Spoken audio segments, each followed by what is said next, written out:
बिस्मिल्लाहिर्रहमानिर्रहीम। रब्बे ज़िदनी इल्मा।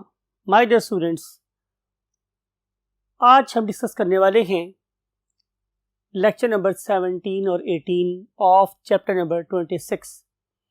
चैप्टर का नाम है बायोटेक्नोलॉजी और आज हमारा टॉपिक अंडर डिस्कशन है biotechnology and health care.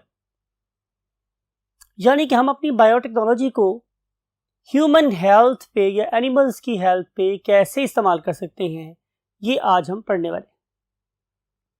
My dear students, अगर आप लोग बात करते हो रिसर्च की और लर्निंग की, किस चीज़ के बारे में, ह्यूमन हेल्थ के बारे में, तो डेफिनेटली हम अब प्रिमिटिव टूल्स को इस्तेमाल नहीं करते, पुराने तौर तरीकों को इस्तेमाल नहीं करते, बल्कि आज हम इंसान की हेल्थ को और उसके अंदर होने वाली रॉन्ग एक्टिविटीज़ को ज़्यादा बेहतर तरीके से अंडरस्टैंड कर सकते हैं। क्यों अंडरस्टैंड कर सकते हैं बेहतर तरीके से? बिकॉज कि हम अब चीज़ों को मोलेक्युलर लेवल पर अंडरस्टैंड करते हैं।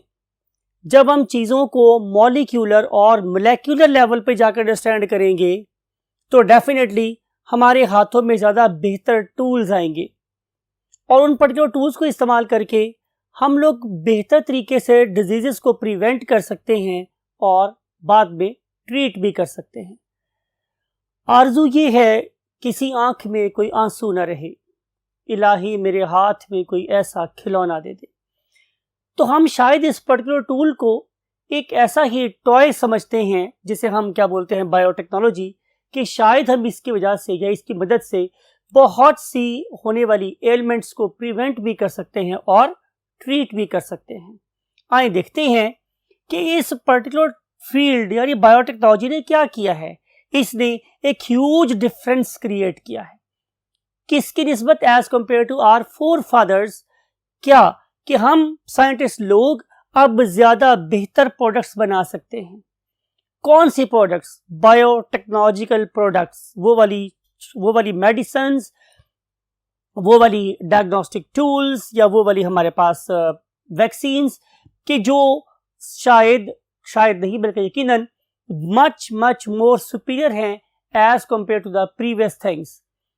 हम खास तौर पे इन प्रोडक्ट्स को 3 कैटेगरीज में डिवाइड कर सकते हैं। नंबर 1, वो वाली चीज़ें कि जो हमारे टेस्ट में इस्तेमाल होती हैं। हमारे टेस्ट को, जो टेस्ट हम लोग कर रहे हैं रिगार्डिंग डिफरेंट डिजीजेस, हम उन टेस्ट के रिजल्ट को बहुत तेजी से हासिल करना चाहते हैं। अब ये भी हमारा पैरा पाकिस्तान एक डिजीज से गुजरा है जिसे हम कोविड-19 का नाम देते थे या कोरोना वायरस का नाम देते थे। तो दुनिया में अब भी जिस वक्त मैं लेक्चर दे रहा हूं तो हमारी दुनिया कोरोना वायरस की लपेट में है। पूरी दुनिया के साइंटिस्ट अपनी पूरी एनर्जीज और टाइम के साथ इसी बात को अचीव करने की कोशिश कर रहे हैं कि हमारा रिजल्ट बहुत एक्यूरेट हो और हमारा रिजल्ट वीक्स में नहीं दिनों में आए, दिनों में नहीं घंटों में आए और घंटों में नहीं मिनटों में आए। तो ये जो हमारी ख्वाहिश है कि जो रिजल्ट है वो बहुत ज़्यादा एक्यूरेट हो और बहुत ज़्यादा क्विक हो, यही बेसिकली हमारी बायोटेक्नोलॉजी की मेराज है। फिर हमारे पास बहुत सी ऐसी मेडिसिन हैं कि जिनको हम राइट ऑन टारगेट भेजते हैं और वो राइट ऑन टारगेट अपना काम करते हैं। तो जाहिर है हम इसे बोलते हैं कोलेटरल डैमेज। तो जो बाज में जो साइड इफेक्ट्स हैं वो डेफिनेटली बहुत ही कैसे हैं, कम हैं। तो अगर आप एक ऐसी मेडिसिन दे रहे हैं जो सिर्फ और सिर्फ डिजीज सेल को ही जाके अटैक करे और नॉर्मल सेल को अटैक ना करे, तो डेफिनेटली मेरे पास एक बहुत बेटर टूल है और उसकी वजह से कोलेटरल डैमेज कम से कम होने के साथ फायदा मैक्सिमम हो रहा है। फिर आखिरी चीज मेरे पास क्या है, जैसा आपने देखा होगा हम बहुत दफा इसी कोविड के केस में भी कहते रहे हैं कि इलाज से परहेज बेहतर है या इलाज से प्रिवेंशन बेहतर है। तो आमतौर पे हमें ये बात इल्म है, हमें ये बात पता है कि बहुत सी ऐसी डिजीजेज हैं कि जिनकी आज हमारे पास वैक्सीन प्रेजेंट है और अगर वैक्सीन हमारे पास प्रेजेंट होगी और वो हम अपने आने वाली नस्लों को आफ्टर बर्थ अगर हम पिला देंगे तो वो वाले बच्चे उन पर्टिकुलर आने वाले खतरात से पहले से सेफ हो जाएंगे। तो बेटर वैक्सीन हमें देनी है जिनके रिजल्ट बहुत अच्छे हों, जिनकी एफिकेसी बहुत बेहतर हो और जिनकी एंटीबॉडीज बनाने की सलाहियत या बनवाने की सलाहियत भी बहुत ज़्यादा हो। तो यही सारी चीज़ें हम बायोटेक्नोलॉजी से ऑप्ट करने की कोशिश कर रहे हैं और बहुत सारे केसेस में हम कामयाब भी हैं और कहीं कहीं अभी बहुत ज़्यादा इंप्रूवमेंट की ज़रूरत भी है। राइट, देखना ये है कि जब हम वैक्सीन को डेवलप करना चाहते हैं तो वो वैक्सीन हमारे पास किस 3 तरीकों से ऑब्टेन की जा सकती है। नंबर 1 कि हम ऐसी वैक्सीन बनाना चाहते हैं कि जिन्हें हम लोग एंटीजेंस को प्योरीफाई करने के लिए इस्तेमाल करें, और उसके लिए बेस्ट चीज मेरे पास क्या है, सोमा क्लोनल एंटीबॉडीज। अगर मेरे पास सोमा क्लोनल एंटीबॉडीज बन गई हैं तो मैं बहुत ही ज्यादा कॉन्सेंट्रेशन में प्योरीफाई कर सकता हूं, सेपरेट कर सकता हूं एंटीजेंस को। तो एंटीजेंस की सेपरेशन और प्योरीफिकेशन में हमारी मोनोक्लोनल एंटीबॉडीज काम आती हैं। नंबर 2 पे हम लोगों ने ऐसी जीन्स जो है वो क्लोन कर ली हैं कि जो खास किस्म की एंटीजेंस बनवा सकती हैं, और ये वाली एंटीजेंस पे डेफिनेटली हम इस्तेमाल कर सकते हैं for the production of antibodies. आपको पता है कि एंटीजन का एक ही पर्पस होता है कि हम उससे एंटीबॉडीज बनवा लें। जितनी प्योर एंटीजेंस हमारे पास होंगी उतनी ही प्योर किस्म की हमारे पास एंटीबॉडीज बनेंगी, और मोर pure antibodies means more better efficacy, more better result, more target oriented you can से रिजल्ट। फिर उसके बाद क्या हो सकता है कि हम ऐसी वैक्सीन बनाएं कि जो क्या हो, प्योर पॉलीपेप्टाइड्स हों। फिर वही बात हो रही है कि जितनी आप लोगों के पास ज्यादा बेहतर पेप्टाइड्स होंगे उतनी ही हमारे पास बेहतर एंटीजेंस बनेगी। तो जरूरी नहीं है कि आप एंटीजन के लिए किसी प्रोटीन का सहारा लें, बहुत से सिंपल पेप्टाइड्स भी एंटीजन के तौर पे काम करते हैं। उनकी एफिकेसी को बेहतर बनाने के लिए, एफिकेसी मीन्स एफिशिएंसी को बेहतर बनाने के लिए भी उनकी प्योरिटी का होना बहुत ज़्यादा ज़रूरी है। और इन सारे कामों को हम और ज़्यादा बेहतर या एम्पलीफाई कैसे कर सकते हैं, by using nothing other than this particular technology और method that is called as biotechnology. हम देखेंगे कि किस किस्म के डिजीज को कौन कौन से मेथड के साथ हम डायग्नोज कर सकते हैं। इसके लिए we have to go to the next part of the board. Yes my dear students, जब भी हम किसी डिजीज की बात करते हैं तो जाहिर है सबसे पहला काम क्या होगा कि हम उसकी डायग्नोसिस कर सकते हो अच्छे तरीके से। तो डायग्नोसिस करने के लिए हम आजकल मींस लेटेस्टली और करंटली 2 टेक्निक्स इस्तेमाल कर रहे हैं। उनमें से पहली टेक्निक का नाम है डेवलपमेंट ऑफ और यूजिंग व्हाट मोनोक्लोनल एंटीबॉडीज। क्या होती है मोनोक्लोनल एंटीबॉडीज अभी डिस्कस करती हैं, लेकिन अभी दिखना ही है कि what is the second method to diagnose the disease. It is called as a DNA और आरएनए प्रोब। आपको पता है प्रोबिंग क्या होता है, किसी से पूछना, किसी से सवाल करना और उससे जवाब निकलवाना। तो हम डीएनए और आरएनए को भेजेंगे, वो किसी पर्टिकुलर डीएनए सेगमेंट के बारे में या आरएनए के सेगमेंट के बारे में हमें बताएगा कि वो वहां प्रेजेंट है या नहीं। तो इसको हम कहते हैं डीएनए और आरएनए प्रोब। तो देखते हैं सबसे पहले what are basically monoclonal antibodies और हम उन्हें कैसे बनाते हैं, इसको भी हम सीखेंगे। तो पहली बात यह है कि माय डियर स्टूडेंट्स, आप किसी भी ऑर्गेनिज्म को अगर कोई सिंपल से सिंपल एंटीजन भी देते हो तो उसके रिजल्ट में ऑर्गेनिज्म की बॉडी हमें एक किस्म की एंटीजन नहीं देती, हमें एक किस्म की एंटीबॉडी नहीं देती, बल्कि मुख्तलिफ किस्म की एंटीबॉडीज देती है। इसका मतलब ये होगा कि किसी भी ऑर्गेनिज्म का सबसे सिंपल रिस्पॉन्स भी क्या कहलाता है, पॉलीक्लोनल रिस्पॉन्स। क्या कहते हैं स्टूडेंट्स, पॉलीक्लोनल रिस्पॉन्स, राइट। और ये जो मेरे पास पॉलीक्लोनल रिस्पॉन्स है, इसका मतलब ये होगा कि मेरे पास एक ही वक्त में मुख्तलिफ may be in terms of hundreds और थाउजेंड्स टाइप्स ऑफ एंटीबॉडीज बन जाएंगी। वो जो डिफरेंट किस्म की एंटीबॉडीज हैं उनमें वेरिएशन किस सेंस में होगी, in the sense of their binding region and in the sense of their effector region. आप डिटेल से पढ़ के आए हैं कि what is the structure of what antibody. तो एंटीबॉडी में बेतहाशा टाइप्स बन जाती हैं, लेकिन ये हमारी रिक्वायरमेंट नहीं, हमारी ज़रूरत नहीं है। हमारी ज़रूरत क्या है, monoclonal antibodies. We don't want to have polyclonal antibodies. तो how we obtain basically monoclonal antibodies. लेकिन हम यहाँ पे सबसे पहले अंडरस्टैंड करेंगे कि what are basically monoclonal antibodies. So we have to understand the definition. Group of identical antibodies. तो जब हम बात करेंगे मोनोक्लोनल की, तो इसका मतलब यह है कि यहाँ पे सारी की सारी बॉडी को सेम नहीं, क्या होना चाहिए, आइडेंटिकल होना चाहिए। आइडेंटिकल का मतलब है कि जिसमें फ्रैक्शनल डिफरेंस भी ना हो, उसे हम बोलते हैं identical. Made by identical immune cell. दूसरी खूबी क्या है कि इन्हें एक जैसे सारे के सारे इम्यून सेल्स बनाते हैं। क्यों सारे के सारे इम्यून सेल्स बनाते हैं? बिकॉज कि पहली मर्तबा एक इम्यून सेल बनता है, फिर बाद में हम उसके सारे के सारे सेल्स को क्लोन कर लेते हैं। जब सारे के सारे डॉटर सेल क्लोन्स होंगे, तो आप पढ़ चुके हैं, क्लोन हम कहते ही ऐसे सेल को हैं, ऑर्गेनिज्म को हैं कि जो एक ही सेल के माइटोटिक डिसेंडेंट्स होते हैं, डॉटर सेल्स होते हैं। तो अगर हम एक सेल को लें और उसके बाद हम उनकी बहुत सारी क्लोन्स बना लें, और वो सारे के सारे क्लोन्स फिर मुझे क्या बना के दें, एक ही तरह की एंटीबॉडीज, तो ये कहलाएंगी मोनोक्लोनल एंटीबॉडीज। आइए देखते हैं कि हम मोनोक्लोनल एंटीबॉडीज किसी भी इम्यून सेल से कैसे ऑब्टेन करते हैं। उसके लिए we have to see the protocol और the procedure. You can see over here my dear students कि ये सबसे पहले आप लोगों के पास एक माइस है, राइट। आप लोग क्या करेंगे, इस पर्टिकुलर माइस को सबसे पहले क्लेमेटाइज करेंगे, उससे अपने साथ मानूस करेंगे, because it is your experimental animal. So it should have some, you can say, understanding with you, कि अगर आपके हाथ में आए तो उसकी बॉडी आप लोगों से ना आशनाई का मजारा ना करे। तो आपने सबसे पहले एक माइस लेनी है, फिर आप डेफिनेटली क्या करोगे, इस माइस को किसी एंटीजन से ट्रीट करोगे, उसकी बॉडी में एंटीजन इंजेक्ट करोगे, या आपकी बुक वर्ड लिखती है कि when you will challenge a mice with antigen, तो फिर क्या होगा, तो वो माइस ज़ाहिर लिविंग एंटिटी है, वो उससे एक रिस्पॉन्स डेवलप करेगी। जैसे मैंने आपको यहाँ बताया था कि रिस्पॉन्स कैसा होता है, पॉलीक्लोनल, तो यहाँ पे पॉलीक्लोनल रिस्पॉन्स होगा और बहुत सारे मेरे पास क्या बन जाएंगे, बीटा सेल्स बन जाएगा। आपको पता है कि जो बीटा सेल्स हैं वो बी लिम्फोसाइट के टाइप होती हैं और वो इम्यून सिस्टम का एक इंटीग्रल पार्ट है। ये वाले सेल्स हम ऑब्टेन करेंगे कहां से, स्प्लीन ऑफ माउस से। यहां से हम लोगों ने वो सेल्स गेन कर लिए और फिर हम लोगों ने उन्हें सर्टन कैंसरियस सेल्स से मिलाया।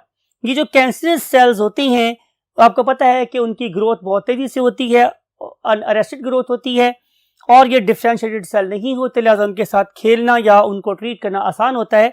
लिहाजा हम ये वाले माइलोमा सेल्स लेते हैं, फिर हम इन पर्टिकुलर माइलोमा सेल्स के साथ फ्यूज करवा देते हैं इन बीटा सेल्स को, जो हमने स्प्लीन के माउस से लिए। तो मेरे पास बन गया हाइब्रिडोमा। हाइब्रिड ये कुछ you can say component of cell membrane इसका है और कुछ ज़ाहिर है इसका, तो ये क्या बनेंगे, हाइब्रिडोमा सेल्स बन जाएंगे। हम इन पर्टिकुलर हाइब्रिडोमा सेल्स को फिर प्लेस कर देते हैं HAT मीडियम के अंदर, और यहाँ ये बड़ी तेजी से ग्रो करते हैं और नंबर को इंक्रीज कर लेते हैं। फिर क्या होगा, ये तो आदत से मजबूर हैं कि इन्होंने तो एंटीबॉडीज बनानी ही हैं, बिकॉज के बीटा सेल्स का एक ही काम है, to make more and more and more antibodies. सवाल ये है कि क्या ये बगैर किसी स्टिमुलस के एंटीबॉडी बना सकते हैं? तो आंसर इज नो। किसी भी एंटीबॉडी प्रोडक्शन के लिए एंटीजन का होना जरूरी है, बिकॉज यू नो कि एंटीजन कोई ऐसा सब्सटेंस होता है कि जो एंटीबॉडी प्रोडक्शन को ट्रिगर कर सकता है। तो मुझे इस पर्टिकुलर कल्चर मीडियम में जो हाइब्रिडोमा सेल्स बन गए हैं, अगर मुझे उनसे कॉन्स्टेंटली एंटीबॉडी बनवानी है तो मुझे कॉन्स्टेंटली एंटीजन का स्टिमुलस देना पड़ेगा। तो मेरे पास उस पर्टिकुलर कल्चर मीडियम में बहुत सारी सोमाक्लोनल एंटीबॉडीज ऑब्टेन हो जाएंगी, और फिर मैं इस पर्टिकुलर सोमाक्लोनल एंटीबॉडीज को मुख्तलिफ जगहों पे इस्तेमाल कर सकता हूँ, डिपेंडिंग अपॉन कि व्हाट इज माय अप्रोच। मैंने ये वाली सोमाक्लोनल बॉडीज कैसे बनाई हैं, किस मकसद के लिए बनाई हैं, ये डायग्नोसिस के काम आएंगी, ट्रीटमेंट के काम आएंगी, या प्रिवेंशन में काम आएंगी, या वैक्सीन में काम आएंगी। तो इस पर्टिकुलर सोमाक्लोनल बॉडीज का होना हमारे लिए बहुत ज़्यादा जरूरी है। व्हाट अबाउट नेक्स्ट, इसके लिए हमें मूव करना पड़ेगा last part of the board पर।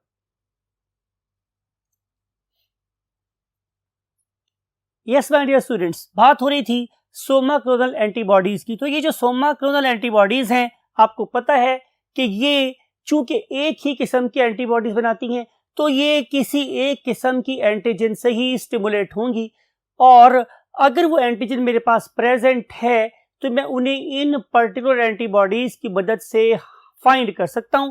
अगर मैं फाइंड कर सकता हूं तो फिर जाहिर है मैं उनकी प्रेजेंस को डिटेक्ट भी कर सकता हूं, और अगर मैंने उस पर्टिकुलर एंटीबॉडी से एंटीजन को बाइंड करवा लिया तो मैं उनको प्योरीफाई भी करवा सकता हूं। इसका मतलब ये होगा कि सोमाक्लोनल एंटीबॉडीज एंटीजेंस को डिटेक्ट करने में भी इस्तेमाल होंगी और प्योरीफाई करने में भी इस्तेमाल होगी। इसीलिए हम कहते हैं कि ये जो मेरे पास मेथड है मींस सोमाक्लोनल बॉडीज, ये बहुत ही इंपॉर्टेंट टूल है for biochemist, molecular biologist, medicinal you can say personnels.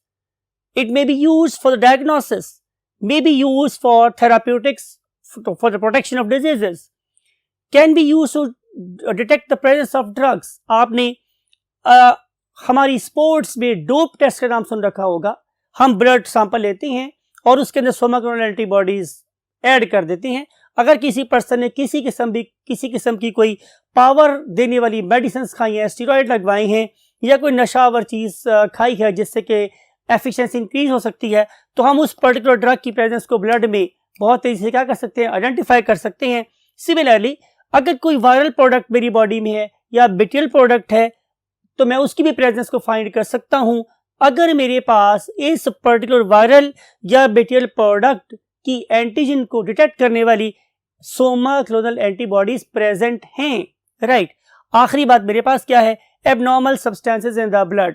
बहुत से लोग ऐसे भी हैं कि जो ब्लड के अंदर चीज़ों को डिजॉल्व करके ट्रांसपोर्ट करने की कोशिश करते हैं, लेकिन जो दुनिया की लॉ इन्फोर्समेंट एजेंसीज हैं they are more vigilant than these culprits. तो फिर हम उनके ब्लड सैंपल से भी उस पर्टिकुलर सब्सटेंस की प्रेजेंस का अंदाजा लगा सकते हैं।